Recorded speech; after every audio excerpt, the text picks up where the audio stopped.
Salut tout le monde. Aujourd'hui c'est une nouvelle vidéo, cette fois-ci en traditionnel. Je voulais faire une vidéo pratique pour tester un peu certains produits. Par exemple ceux d'Action, parce que je sais que beaucoup d'artistes critiquent les fournitures d'Action, alors que franchement pour une première je trouve que ça peut être vachement sympa quand on débute dans le dessin, en tout cas dans tout ce qui est art traditionnel. Et du coup je voulais tester les feutres acryliques, parce que il y a les vrais que j'ai vu partout sur les réseaux sociaux, et il y a les faux entre guillemets qui viennent d'Action, et je voulais savoir s'ils étaient bien, parce que vraiment ça donne vachement envie qu'on voit sur les réseaux TikTok, etc. Donc je me suis dit why not, en faisant un peu de dessin, parce que ça faisait longtemps que j'ai pas dessiné en traditionnel. Toujours featuring avec des mouettes, hein, donc si vous entendez des mouettes c'est normal, c'est pas chez vous, c'est chez moi, hein. Hashtag le Nord. Je sais pas ce qu'on va vraiment dessiner, je pense que je vais créer un personnage spécialement pour les tests. Je crois que je vais l'appeler Jessica, de toute façon j'ai l'impression que j'appelle toutes les meufs Jessica. Bon, on va faire un dessin au pif. Je pense qu'on va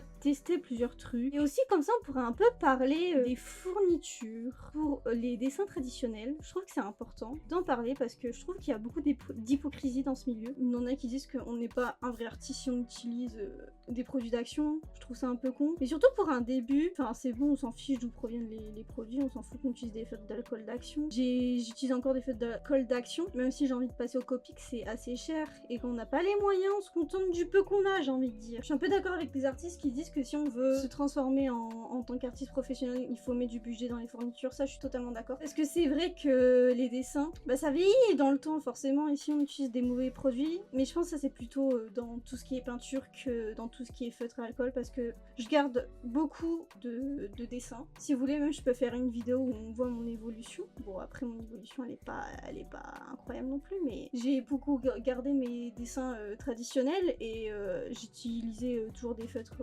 d'alcool d'Action, et pourtant mes dessins ils ont pas mal vieilli. Donc, par exemple, si on les imprime, c'est vrai que la qualité du papier est vachement importante, tout comme la qualité de l'impression. Bon, je pense qu'on va se contenter de ça, hein. Je vais pas envie de me faire chier. Donc voilà à quoi ça ressemble avec des marqueurs.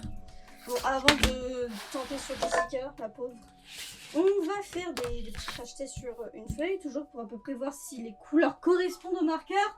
Bon, c'est vrai que Action est quand même connue pour ne pas trop respecter les couleurs. Et c'est la Violette du montage. Je me suis rendu compte bien évidemment qu'après l'enregistrement que j'avais extrêmement mal cadré cette partie. Et du coup on voit pas du tout les tests que j'ai fait sur cette feuille, hein. On entend juste ce que je dis. Et je pense sincèrement juste m'écouter dire que si c'est bien ou c'est nul, ça ne sert un peu à rien, surtout si on ne voit rien. Donc je vais skipper cette partie. Jessica. Bah, on va voir ce que ça donne Jessica, hein. Alors déjà, est-ce que ça se voit sur du crayon rose? Pas censé. Alors normalement, ce qui est bien avec ce genre de feutre, c'est que c'est pas censé faire ça. Enfin, t'es pas censé voir. Bon, après là, j'ai pris une couleur très claire. Enfin, c'est même plutôt rose que beige. Mais bon, on se contente de ce qu'on a. Jessica est une girly pop, on va dire. Bon, en vrai, quand même, ça couvre pas mal. J'imagine que pour une deuxième couche, c'est mieux. Après, j'ai l'impression que mon embout, il est très sec. Quand on regarde la mine, je sais pas si on peut voir, elle est influence beauté là, elle est assez sec. Peut-être c'est un problème de ma boîte, je sais pas, mais déjà ça part assez mal. Mais du coup, reparlons des artistes. C'est vrai que pour un début, sincèrement, moi je conseillerais d'aller à Action, que ce soit pour la gouache, enfin tout ce qui est peinture, aquarelle, feutre, alcool. Ça sert à rien d'acheter directement enfin mettre tout son gros budget en fait dans des fournitures très chères. Alors si je fais une deuxième couche, ok. Alors, faudrait un peu attendre que ça sèche et passer une deuxième couche avec les feutres les plus clairs, je dirais, pour vraiment que ça cache bien. Peut-être j'étais un peu médisante. Après tout, c'est pour ça qu'on met en pratique, c'est pour tester. Ok, non, j'ai peut-être été un peu médisante, ça a l'air déjà un peu mieux. De toute façon, on s'en fiche que je cache. On va repasser dessus par après. Non, vraiment, l'étalage, il pue sa mère. Hein. Pardon du mot, mais vraiment, il est nul. Hein. J'ai envie de dire, peut-être je m'y prends mal. Hein. Mais quand j'étale, ça fait des sortes de grumeaux. Alors que généralement, dans ce qu'on voit, c'est censé être assez lisse. Après, ça lui fait un peu des taches de rousseur, j'ai envie de dire. Hein. Ça fait quand même plus mélanger, mais quand même, ça reste assez médiocre. Non, c'est le mélange, je pense que je vais laisser tomber parce que... c'est un peu caca, hein.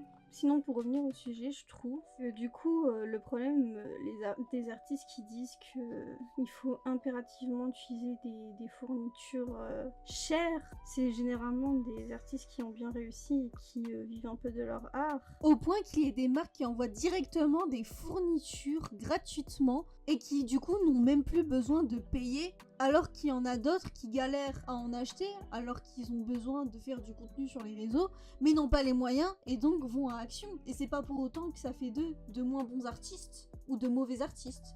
On peut avoir facilement des promotions, par exemple à Rouge et Play, mais quand même le prix reste assez cher. Surtout que si on les utilise beaucoup, il y en a, ils durent pas très longtemps.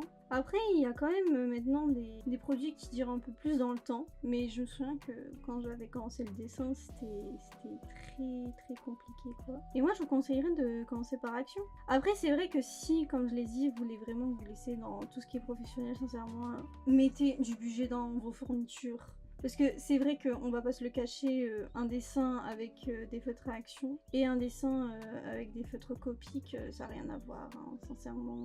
On sait tous que les dessins copiques vont mieux rendre que les feutres d'action. Sincèrement, si j'avais l'argent, je testerais les copiques, mais c'est pas tout de suite. En fait, c'est vraiment un feutre, il faut travailler. Après, c'est sûr qu'il faut prendre la main, mais peut-être il est pas si mauvais que ça pour un début. Moi, je verrais bien ces feutres pour des sketchbooks, en tout cas sur des croquis. Je crois qu'il y a beaucoup de gens hypocrites dans la communauté dessin, et je trouve ça dommage parce que je trouve déjà il y en a pas beaucoup, enfin les plus connus sur YouTube. Après, moi, ce que j'ai connu sur YouTube, elles ont un peu arrêté, donc... Mais ce qui reste, on va dire, il y a Draw. Je sais plus s'il avait changé son nom, mais je crois qu'il est resté en Draw. Et après, c'est pas... Enfin, il y a des concepts dessins, mais il faut aussi du gaming, etc. C'est Cola. En vrai, eux, ce qu'ils font, c'est sympa, même si je regarde plus Draw. Mais je regarde encore Cola, par contre. Et j'aime bien ce qu'il fait. Et par contre, moi, je parle surtout des artistes sur TikTok. En fait, depuis TikTok, il y a beaucoup de gens en dessin qui se font connaître. Et c'est cool, hein, je critique pas. Mais du coup, forcément, il t'en a plein qui donnent des conseils, etc. Et vraiment, je trouve qu'il y en a beaucoup qui sont un peu hypocrites dans leurs paroles. Ou qui donnent des conseils un peu genre merdiques, hein, je suis désolée, mais... En fait, le problème dans le dessin, c'est que t'as pas une façon d'apprendre le dessin, t'as plusieurs façons. Il y en a qui te diront qu'il faut apprendre le réalisme, et ça, je suis tout à fait d'accord, hein. Mais il y en a, ils vont dire, si tu veux dessiner comme ça les yeux, il faut faire comme ça. Alors, oui et non, enfin... En fait, tout dépend de ce que toi, tu veux faire, forcément. J'ai envie de dire que tous les tutos peuvent être pris, comment dire, dans le sens où en fonction de la personne, en fonction de ce que la personne souhaite avoir comme style, même si ça se dit pas vraiment, ça peut être intéressant, mais il y en a vraiment, j'ai l'impression qu'ils se foutent de la gueule des gens, quoi, des fous. En fait, je voudrais bien repasser sur du foncé. Est-ce que si je mélange avec une couleur plus foncée, genre du rouge? Mais après, faut pas oublier que TikTok, ça reste quand même des shitposts, hein, on va pas se le cacher. TikTok, c'est vraiment pour un peu te laver le cerveau. Ok, j'ai mangé un peu de rouge, ça a l'air d'aller. Ouais, en fait, c'est un fait qu'il faut beaucoup travailler. Là, j'ai repassé je sais pas combien de fois. En fait, j'ai l'impression de faire de la peinture. Bon, c'est un peu le but, hein, Violette. Je suis pas très fut-fut, hein, comme fille, mais... je trouve que c'est quand même compliqué à prendre en main. Après, moi, je suis pas très peinture, c'est vrai. Moi, je suis plus feutre à alcool. Mais sinon, pour revenir au tuto merdique sur TikTok, en fait, moi, ce qui m'agace surtout, c'est les artistes qui disent « Ne fais surtout pas ça, c'est une erreur !» Alors que des fois, comment expliquer ça? C'est pas vraiment une erreur, mais c'est juste qu'on a tous une manière de dessiner différemment. Par exemple, la caricature, est-ce qu'on pourrait dire que c'est des mauvais dessins puisqu'ils exacerbent les traits? Enfin, c'est un peu le but de la caricature. Après, peut-être je prends un très mauvais exemple parce que la caricature n'est pas appréciée de tous, mais je veux dire que forcément une personne qui fait du réalisme ne va pas dessiner comme une personne qui fait de la caricature. Est-ce que tous les deux dessinent mal? Je ne pense pas. C'est juste qu'ils ont une pratique toutes deux différente. Un qui exaspère les traits parce qu'on va dire c'est dans son style, alors que l'autre essaye de recopier la réalité. Pourtant, ils n'utilisent pas la même technique. Donc, est-ce qu'on pourrait dire que l'un dessine moins bien que l'autre? Je ne pense pas. Et j'ai l'impression que justement avec ces tutos merdiques de TikTok, c'est vraiment en mode ce que tu fais, c'est de la merde, alors que pas vraiment. C'est juste que tu as ta propre manière de voir les choses et de les dessiner. Par exemple, il y a des personnes qui dessinent des yeux, on va dire manga, et t'en as, ils dessinent genre juste un pont pour les yeux. Est-ce que pour autant, la personne qui fait des yeux en forme de pont ne sait pas dessiner? Je ne pense pas. Bah j'ai envie de dire que c'est un peu la même chose. Et du coup ça m'énerve un peu de toujours voir un artiste dire arrête de dessiner comme ça, fais comme ça. T'es pas ma mère en fait, donc ferme ta gueule, je dessine comme je veux. C'est à moi d'apprendre. C'est vrai que en vrai les tutos c'est quand même bien parce que des fois on sait pas comment s'y prendre pour dessiner tel ou tel truc. Mais quand même, je pense que le mieux c'est toujours d'apprendre par soi-même que d'essayer de recopier bêtement les tutos. Moi par exemple je regarde des tutos forcément pour apprendre à dessiner. Je les recopie pas vraiment bêtement, j'essaye de les comprendre et de me les approprier, comme par exemple ma technique pour faire les cheveux en digital. Je l'ai appris avant tout avec un tuto que j'avais trouvé sur YouTube parce que je voulais trouver un autre style pour faire la couleur des cheveux parce que j'étais jamais satisfaite de ce que je faisais et j'ai essayé de recopier. Il y a des trucs qui me plaisaient pas que j'ai changé. Maintenant je trouve que mon style me plaît. Enfin, le plus important, c'est que mon style me plaît. Et justement, avec ces modifications qui me ressemblent plus, ils me plaisent. Et je trouve que c'est la meilleure chose à faire, c'est de essayer de prendre en compte un tuto et essayer de se l'approprier soi-même au lieu de recopier bêtement. Comme par exemple, avant, je faisais les bras en boudin parce que je recopiais bêtement les tutos. Alors quand je repasse, c'est un peu de la merde. Pour revenir, à l'époque quand je regardais des tutos, je recopiais bêtement et en fait j'apprenais pas vraiment puisque c'était juste de la copie. Alors que maintenant j'essaie vraiment de comprendre ce que je fais et maintenant je dessine les bras différemment parce que j'ai trouvé une technique qui me correspond à moi. Et justement c'est comme ça qu'on devrait prendre en compte les tutos et arrêter d'écouter les mecs qui disent arrête de dessiner comme ça. En fait c'est moi qui décide si j'arrête de dessiner comme ça ou pas. C'est pas toi qui le décide à ma place. Et les personnes qui dessinent comme tu le dis et qui disent que c'est mauvais, bah va te faire foutre parce que peut-être ils font de meilleurs dessins que toi en fait. J'ai l'air très virulente mais c'est juste que je suis un peu énervée parce que j'ai l'impression qu'ils se prennent généralement pour des mecs ultra forts en dessin qui ont 20 ans d'expérience alors que même ils ont des problèmes dans leur dessin et qu'ils ont encore plein de trucs à apprendre. Pour moi, tu apprends le dessin toute ta vie. Y a pas un jour où tu dis ah c'est bon j'ai fini le dessin, je connais tout, je fais des bêtes de dessin, etc. Même les artistes qui ont des dessins mais énormes, enfin qui sont incroyables, etc., qui ont une technique de fou, ils continuent d'apprendre sur eux-mêmes et sur leur pratique. Parce que c'est vrai que je suis partie sur du blond, mais maintenant je regrette parce qu'en vrai c'est chiant le blond. Mais du coup, si vous êtes le genre de personne à regarder des tutos pour essayer d'apprendre à dessiner, sincèrement, essayez plutôt de comprendre ce qu'il vous dit, de prendre en compte, mais pas forcément de recopier bêtement, mais de voir ce que ce tuto peut vous apporter. Parce que ce serait hypocrite de vous dire non, écoutez pas les tutos, c'est de la merde. Alors que moi-même je le fais bien évidemment, mais c'est juste qu'il y a une manière de prendre en compte certaines choses. Et je trouve que certaines personnes recopient bêtement parce que, ils voient que la personne en face a un meilleur niveau entre guillemets qu'eux et du coup disent que forcément cette personne est plus légitime à me faire un tuto. Parce que mon niveau n'est pas assez bon d'après soi, alors qu'en fait, on avance chacun notre rythme. Et du coup, on l'écoute bêtement, alors que peut-être cette personne va nous faire régresser. Parce que justement, on l'aura trop écouté. Elle ressemble pas un peu à la princesse Peach, en fait. Je crois que je suis en train de faire la princesse Peach. Je sais pas trop ce que je suis en train de faire, mais Bélièvre croire en nos rêves. Oh là là, je fais de la merde. Je sens que je vais me faire insulter dans les commentaires. Bon, après, de toute façon, cette vidéo, elle sera perdue dans le néant de YouTube, mais à tout moment, ça va faire des vidéos TikTok sur ma gueule en disant que je dis de la merde. Alors que techniquement, oui et non. Enfin, pour certaines personnes, je dis forcément de la merde, alors que pour d'autres, ils se reconnaîtront dans ce que je dis. Sinon, pour revenir au feutre, c'est vrai que depuis tout à l'heure, je parle de ça, mais le problème, c'est que, comme on peut le voir, la couleur...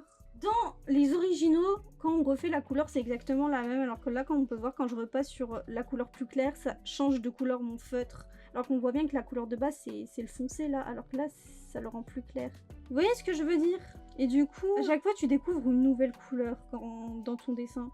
Après, c'est bien quand on s'en fiche, mais quand on s'attend à quelque chose en particulier... Mais sinon, pour un début, si vous voulez commencer... Sincèrement, je crois que ce truc, ça m'a coûté que 2 €. La boîte, 2 € la boîte, bien évidemment. Vraiment, quand on n'a pas d'argent pour voir ce que ça donne. Sincèrement, je vous dis d'y aller. Hein. Mais après, si vous voulez faire des dessins qu'ensuite vous souhaitez vendre... Après, faut voir la qualité. Comme j'ai dit, le mélange, il est assez pourri. Mais je suis pas très convaincue pour l'instant. On va voir, je fais un peu de lumière. Ok. En fait, si, on peut faire des trucs intéressants, c'est juste que je le fais mal. Ah, c'est de la merde. Parce qu'en fait, faut attendre que ça sèche, parce que du coup, quand ça sèche, ça revient. Voici Jessica.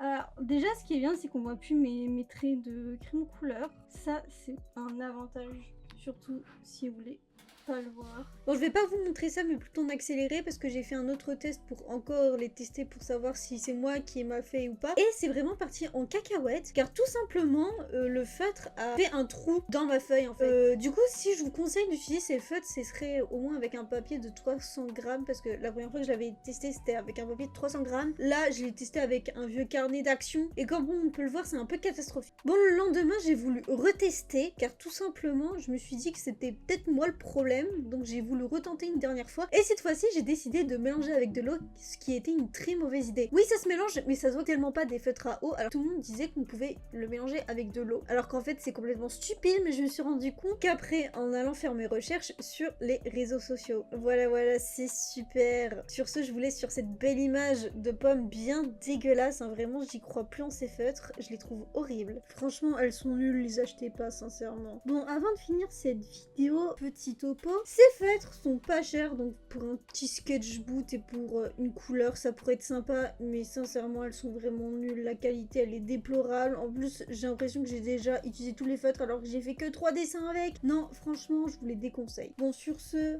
à la prochaine, en espérant d'avoir une vidéo plus intéressante que celle-ci. Allez, bisous.